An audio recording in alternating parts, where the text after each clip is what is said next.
2012, the year that changed my life forever. I was just a kid who decided to start growing vegetables for the first time. I'll be the first to admit it wasn't much, but after that first season, I was hooked.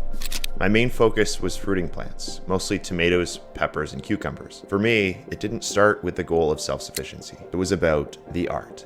It's truly mesmerizing, the art of starting with nothing but a seed, a module of potential with no guarantees, and transforming it into vigorous, aesthetic, productive plants. Every season since 2012, I've been honing my craft, learning new techniques, getting better and better, all while maintaining the curiosity of a beginner. But wait, it wasn't all sunshine and rainbows. I've battled with blight on my tomato plants, huge plants with barely any fruit, and yeah, it's been disappointing. All these years, I've been documenting my wins mostly, but not my failure. Take my 2015 season. I had the biggest, greenest tomato plants I'd ever grown. 6 feet tall, but zero fruit.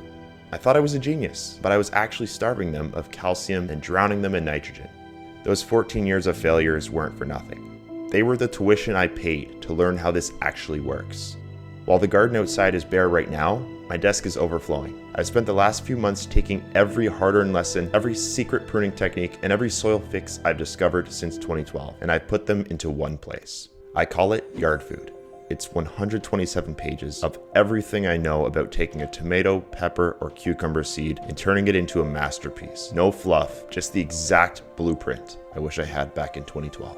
The season is starting whether we're ready or not. If you want to skip the 14 years of trial and error and go straight to the harvest, the link's in the description. Either way, stay tuned because this year, we're going to do things differently. Let's grow something beautiful